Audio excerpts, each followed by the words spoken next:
West Bengal state ইউনিভার্সিটিতে তোমরা যারা 7 সেমিস্টার হিস্ট্রি মেজরে পড়াশোনা করছো, তোমাদের যে DS-17 পেপারটি রয়েছে ভারতের ইতিহাস চর্চা, এই পেপার থেকে একটি ইম্পর্টেন্ট প্রশ্ন কলহনের রাজতরঙ্গিনী, এ নিয়ে বিস্তারিত আলোচনার পর এর অ্যান্সার প্রোভাইড করবো এই ভিডিওর ভিতর দিয়ে তোমাদের সামনে।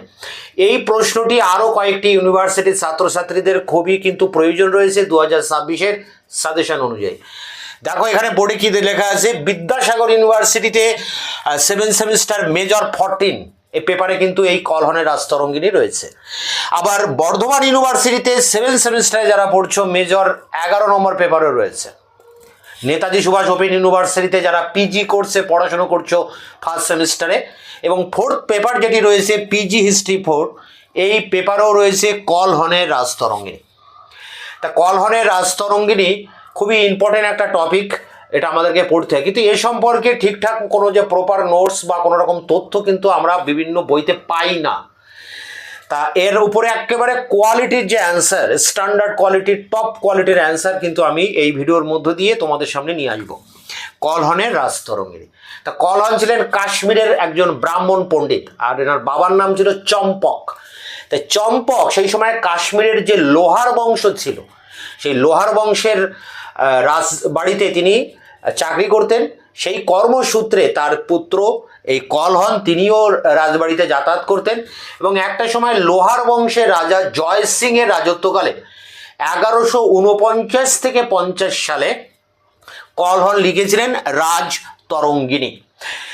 তরঙ্গিনী মানে এখানে রাজতরঙ্গিনী গ্রন্থে 8টি তরঙ্গে বা অধ্যায় ভাগ করা রয়েছে। এই 8টি তরঙ্গকে একসাথে নিয়ে তৈরি হয়েছে রাজতরঙ্গিনী। কাশ্মীরের যে রাজাদের ইতিহাস, রাজবংশগুলির যে ইতিহাস, সেই ইতিহাস লেখা আছে রাজতরঙ্গিনীতে। তা তার সময় ছিল লোহার বংশ, লোহার বংশের ইতিহাস তো লেখা আছেই। তার আগে উৎকল বংশ, তার আগেও একাধিক রাজবংশ ছিল। কাশ্মীরে রাজতন্ত্র প্রতিষ্ঠিত হওয়ার পর থেকে একেবারে লোহার বংশের রাজত্বকাল পর্যন্ত যতগুলো রাজবংশ কাশ্মীরে এসেছে, সবগুলো রাজবংশের ডিটেলস নিয়ে আলোচনা করেছেন এই কলহন তার রাজতরঙ্গিনী গ্রন্থে। তিনি মূলত জাতীয়তাবোধের দ্বারা উদ্বুদ্ধ হয়ে এই গ্রন্থ রচনা করেছিলেন। তার মুখ্য উদ্দেশ্য ছিল যে কাশ্মীরের যে অতীত গৌরব, সেই গৌরবকে লিপিবদ্ধ করে পাঠকের সামনে নিয়ে আসা, ফলে যাতে কাশ্মীরবাসীরা নিজেদের অতীত গৌরব সম্পর্কে গৌরবান্বিত হতে পারে এবং নিজেদের জাতিসত্তাকে সে চিনতে পারে। কারণ কলহন তার যে রাজতরঙ্গিনী গ্রন্থের প্রথম যে তরঙ্গ বা অধ্যায়, সেখানে ইতিহাস কি জিনিস সেটা কিন্তু তিনি ব্যাখ্যা করেছেন। তার মতে ইতিহাস হচ্ছে অতীতের ঘটনাবলীকে সংরক্ষণ করা, অতীতে যা কিছু ঘটেছে সেটাকে ধরে রাখা, তাকে রিজার্ভ করে রাখা, সংরক্ষণ করে রাখা, যাতে ভবিষ্যৎ প্রজন্ম তাদের অতীত কাহিনী কিন্তু জানতে পারে এবং অতীত থেকে শিক্ষা নিয়ে বর্তমানে চলতে পারে এবং ভবিষ্যতের দিক নির্দেশ করতে পারে। এই উদ্দেশ্য নিয়ে তিনি কিন্তু এই কলহনের মানে এই রাজতরঙ্গিনী গ্রন্থটা লিখেছিলেন। তাহলে ইতিহাস বলতে তিনি বুঝতেন যে পুরনো অতীতের যে সমস্ত ঘটনা কাহিনী তাকে সংরক্ষণ করে রাখা, এবং সেই সংরক্ষণ করতে গিয়ে তিনি গল্প কাহিনী এগুলোর উপরে ভিত্তি না করে সেই অতীত দিনের যে ঐতিহাসিক উপাদান আছে, তথ্য আছে, সেগুলোকে সংরক্ষণ করে সেগুলো বিচার বিশ্লেষণ করে ইতিহাসকে লিখতে চেয়েছিলেন। এবং এক্ষেত্রে তিনি অতীতের যে সমস্ত ঐতিহাসিক উপাদান আছে সেগুলো কিন্তু পর্যালোচনা করেছিলেন। তার আগে অনেক ঐতিহাসিক উপাদানকে তিনি এখানে গুরুত্ব দিয়েছিলেন, যেমন নীল মুনি লিখেছিলেন নীল পুরাণ, ক্ষেমেন্দ্র লিখেছিলেন কথা সরিত সাগর, সোমেশ্বরের রাসমেলা, সোমেন্দ্র ক্ষেমেন্দ্র বা এই নীল পুরাণ, এই সমস্ত গ্রন্থগুলো থেকে তিনি তথ্য সংগ্রহ করেছিলেন। পাশাপাশি যে ভূমিদান পট্টগুলো ছিল, যাতে জমি দান সংক্রান্ত লেখা হতো, ভূমিদান পট্ট সেগুলো, এবং স্থানীয় লোককাহিনী, শ্রুতি, জনশ্রুতি, এগুলো সবই তিনি সংগ্রহ করেছিলেন। করে পারস্পরিক তুলনামূলক আলোচনা করে নিজে বিচার বিশ্লেষণ করে তিনি কিন্তু ইতিহাস লিখেছিলেন। এবং তার এই লেখার পদ্ধতি বর্তমানকালে যে আধুনিক বিজ্ঞানসম্মত ইতিহাস লেখার পদ্ধতির সাথে অনেকটা মিলে যায়। এই কারণে এই কলহনের রাজতরঙ্গিনীকে বলা হয় ভারতের প্রথম ঐতিহাসিক গ্রন্থ। ডক্টর রমেশচন্দ্র মজুমদার তিনি এমনটাই বলছেন যে ভারতের প্রথম ঐতিহাসিক গ্রন্থ হচ্ছে কলহনের রাজতরঙ্গিনী। তার আগে কেন নয়? কলহন তো লিখেছে 1150 সালে, তাহলে তার আগের বছরগুলো বা আগের সময়ে প্রাচীনকালে কেন ইতিহাস লেখা হয়নি? রমেশচন্দ্র মজুমদার বলছে, তোমরা জানো এটা, এর আগের প্রশ্নগুলোতে আমি আলোচনা করেছি যে প্রাচীনকালে ইতিহাসের উপাদান ছিল, তথ্য ছিল, কিন্তু সেগুলোকে সংগ্রহ করে বিজ্ঞানসম্মত পদ্ধতিতে বিচার বিশ্লেষণের মাধ্যমে ইতিহাস রচনা করার যে উদ্যোগ, ইচ্ছা, সেটা ভারতীয়দের ছিল না। যেমনটা গ্রিক বা রোম দেশে ছিল হেরোডোটাস, থুকিডিডিস। ভারতে এই ধরনের কোনো ব্যক্তি জন্মগ্রহণ করেনি, তাই প্রাচীনকালের ইতিহাস কিন্তু লেখা হয়নি। কিন্তু কলহন প্রথম দেখা যায় যে ভারতে এই ইতিহাস লিখছেন বিজ্ঞানসম্মত পদ্ধতিতে। তার ইতিহাসটা মানে লেখার যে পদ্ধতি সেটা অনেকটাই বিজ্ঞানসম্মত ইতিহাস রচনা পদ্ধতির সাথে মিলে যায়। কারণ কলহন ইতিহাস লিখতে গিয়ে কোনো ভাবাবেগকে গুরুত্ব দেয়নি, মনের যে আবেগ সে আবেগকে গুরুত্ব দেননি, বা কোনো রাজার প্রতি পৃষ্ঠপোষকতা করেননি। তিনি নিরাসক্ত ইতিহাস লিখেছেন। অতীতে যা ঘটেছে সে যতই কঠিন হোক না কেন, যতই মানে রূঢ় সত্য হোক না কেন, সেই সত্যকেই তিনি কিন্তু তার এই গ্রন্থে লিপিবদ্ধ করেছেন। এখন ব্যাপারটা হচ্ছে যে কলহনের রাজতরঙ্গিনী গ্রন্থের যে আমি বললাম যে 8টি তরঙ্গ রয়েছে, এক একটি তরঙ্গে তিনি এক একটা বিষয় নিয়ে আলোচনা করেছেন। প্রথম তরঙ্গে যেমন ইতিহাস কাকে বলে, ঐতিহাসিক কিভাবে ইতিহাস লিখবেন, কেন লিখবেন, এই সব কিন্তু আলোচনা করেছেন। কেন লিখবেন এক্ষেত্রে তিনি বলেছেন যে ইতিহাস আমাদের অবশ্যই অধ্যয়ন করা দরকার, ইতিহাস আমাদের জানা দরকার, অতীতের ইতিহাস। না হলে কোনো একটা জাতি তাদের যে নিজস্ব সত্তা, সেই সত্তা কিন্তু থাকবে না। সেই জাতি কালের প্রবাহে লুপ্ত হয়ে যাবে, যুগের সাথে তাল মেলাতে পারবে না, যদি না তার অতীত ইতিহাস সে না জানে। এই জন্য আমাদের কিন্তু ইতিহাস জানতে হয়, আমাদের প্রতিটা বিষয়ের কিন্তু ইতিহাস জানা প্রয়োজন। এই যে আমরা জামা কাপড় পরি, সেই জামা কাপড়েরও কিন্তু একটা নির্দিষ্ট ইতিহাস আছে। কিভাবে সুতো তৈরি হলো, জামা কাপড় প্রথম বোনা হলো সে আদিম যুগে, তারপরে সেটা ডেভেলপ হতে হতে আজকের আমরা এই ফ্যাশন ডিজাইনের হাল জামা কাপড় পরছি। তো এরকম সব কিছুর একটা ইতিহাস আছে। জামা কাপড় শুধু পরলেই হবে না, তার ইতিহাসটাকেও আমাদেরকে জানতে হবে। ইতিহাসের গুরুত্বটা হচ্ছে এখানে। তাই এই বিষয়টাই তুলে ধরতে চেয়েছিলেন কলহন তার এই প্রথম তরঙ্গে, যে কেন আমরা ইতিহাস পড়ব। একটা জাতি তার অতীতকে যদি না জানতে পারে, তাহলে বর্তমানের সাথে তাল মিলিয়ে চলতে পারবে না, ভবিষ্যতের রূপরেখাও ঠিক করতে পারবে না। তাই ইতিহাস রচনা করতে গিয়ে কলহন তার গ্রন্থে ভারতীয় প্রাচীন যুগটাকে তিনি ওই সত্য, ত্রেতা, দাপর, কলি এইভাবে কিন্তু ভাগ করেছেন। এবং ইতিহাস রচনা করতে গিয়ে তিনি জাদু, তন্ত্র, মন্ত্র এগুলোর উপরে গুরুত্ব দিয়েছেন। অনেক কাল্পনিক গল্প কাহিনীর উপরেও কিন্তু গুরুত্ব দিয়েছেন। এই কারণে ঐতিহাসিক কিট তাকে কঠোরভাবে সমালোচনা করেছেন কলহনের এই রাজতরঙ্গিনী গ্রন্থকে। বলছেন এটা কখনোই বিজ্ঞানসম্মত ইতিহাস গ্রন্থ হতে পারে না। কিন্তু এল শ্রীবাস্তব, আশীর্বাদীলাল শ্রীবাস্তব, তিনি তার গ্রন্থে বলছেন যে এই সামান্য কিছু ত্রুটি বিচ্যুতি রয়েছে গ্রন্থে, সেগুলোকে যদি আমরা বাদ দিলে কিন্তু বাকি গ্রন্থ থেকে আমরা অনেক ইতিহাস জানতে পারি, কাশ্মীরের ইতিহাস জানতে পারি। অর্থাৎ কাশ্মীরের ইতিহাস মানে একটি আঞ্চলিক ইতিহাস, আঞ্চলিক ইতিবৃত্ত আমরা জানতে পারি, এবং সেখানে কোনো ভুল নেই, সেখানে কোনো ত্রুটি নেই। তাই কলহনের রাজতরঙ্গিনীতে কিথের বক্তব্য অনুযায়ী যে সমস্ত অসঙ্গতি রয়েছে সেগুলোকে ধারে সরিয়ে রেখে ঐতিহাসিক উপাদান যেগুলো রয়েছে কলহনের রাজতরঙ্গিনীতে সেগুলোকে সংগ্রহ করে আমাদেরকে ইতিহাস জানতে হবে, এমনটা বলছেন এল শ্রীবাস্তব। তো এইভাবে দেখা যায় যে কলহনের রাজতরঙ্গিনী একটা মহামূল্যবান গ্রন্থ।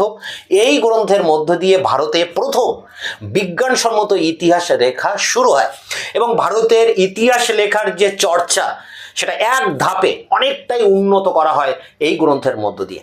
তা কলহনের রাজতরঙ্গিনীর উপরে যে নেতাজি ওপেনের ক্ষেত্রে 18 নম্বর এবং অন্যান্য ইউনিভার্সিটির ক্ষেত্রে 10 নম্বরের যে অ্যান্সার, সেটা আমি অন স্ক্রিনে তুলে ধরছি, সেই জায়গা থেকে তোমরা খাতায় নোট ডাউন করবে।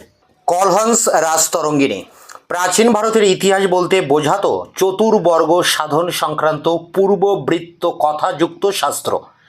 আধুনিক অর্থে হিস্ট্রি বলতে যা বোঝায়, প্রাচীন ভারতে তেমন কোনো হিস্টোরিক্যাল ওয়ার্ক লেখা হয়নি।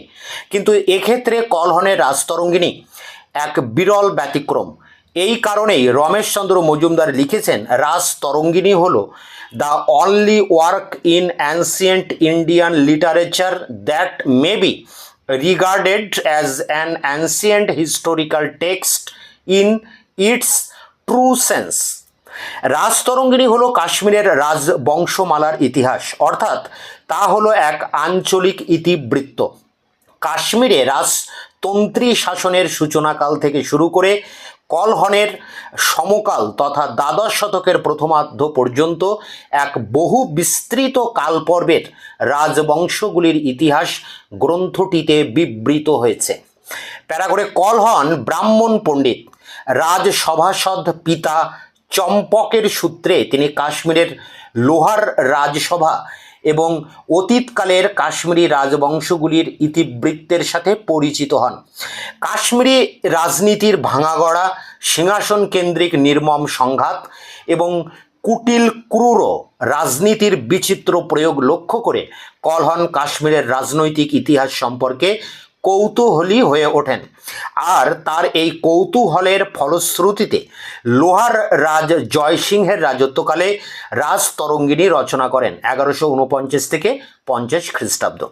প্যারা করে, কলহনের ইতিহাস দর্শন আধুনিক ইতিহাস দর্শনের লক্ষণযুক্ত। তিনি ইতিহাস ভাবনা বা তার ইতিহাস ভাবনা অনুসারে ঐতিহাসিকের অন্যতম মুখ্য কর্ম হল অতীত কাহিনী সমূহের সংরক্ষণ। কেননা কোনো জাতির অতীত বিস্মৃত হলে তার আত্মপরিচয় তথা আত্মবিলুপ্তি ঘটে। এবি কিথ এ প্রসঙ্গে লিখেছেন, কাশ্মীরের কুটিল রাজনীতির আবহ পরিণামের কথা চিন্তা করে কলহন মুক্তির পথ নির্দেশের উদ্দেশ্যে রাজতরঙ্গিনী লিখেছেন। অবশ্যই এক্ষেত্রে তার আরও দুটি মুখ্য উদ্দেশ্য ছিল। ক, প্রিয় জন্মভূমি কাশ্মীরের অতীত গৌরব তুলে ধরে পাঠকের মনে জাতীয় গৌরববোধ সঞ্চারিত করা, এবং 2, নৈতিক শিক্ষাদানের মাধ্যমে সঠিক চিত্তে বা পাঠক চিত্তে সেটেলমেন্ট অফ রিসাইনিং তথা শান্ত রস সঞ্চারিত করা। রাজতরঙ্গিনী 8টি তরঙ্গে তথা অধ্যায়ে বিভক্ত। গ্রন্থটির প্রথম তরঙ্গে তিনি ইতিহাস ও ঐতিহাসিক সংক্রান্ত ধারণা ব্যক্ত করেছেন এবং ইতিহাস রচনা রীতির উল্লেখ করেছেন। এ প্রসঙ্গে তিনি লিখেছেন, ঐতিহাসিকের কাজ হলো তথ্য সমূহের নিরাবেগ উপস্থাপনা। রাজতরঙ্গিনীর প্রথম তরঙ্গের 14, 15 ও 16 শ্লোকগুলিতে কলহনের ইতিহাস রচনা শৈলীর পরিচয় মেলে। তিনি লিখেছেন, তিনি নীলমুনির নীলপুরাণ, ক্ষেমেন্দ্র, হেলরাজ, সোমদেব, সুব্রত প্রমুখের কথা কাহিনীতে রাজবংশগুলি বিচার বিশ্লেষণ করে ভ্রান্তিগুলি বর্জন করে লিপিবদ্ধ করেছেন।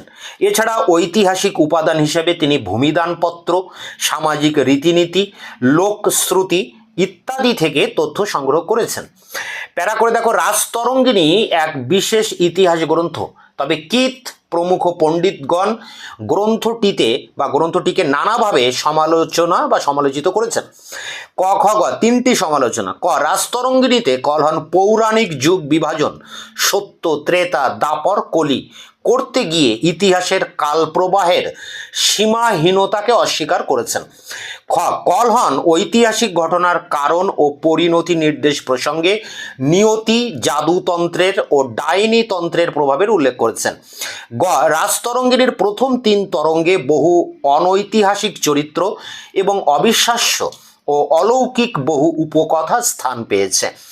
প্যারা করে, উপরোক্ত বিবিধ সমালোচনা লক্ষ্য করে এল বাসাম লিখেছেন, রাজতরঙ্গিনী সংক্রান্ত কিথ এর সমালোচনা অপ্রয়োজনীয়ভাবে কঠোর, কেননা গ্রন্থটির অল্প বিস্তর ত্রুটিগুলি সরিয়ে রেখে অনায়াসে বলা যায়, the Rajatarangini present the ebb and flow of national life, the period of glory and misery and the greatness and weakness of man and ruler.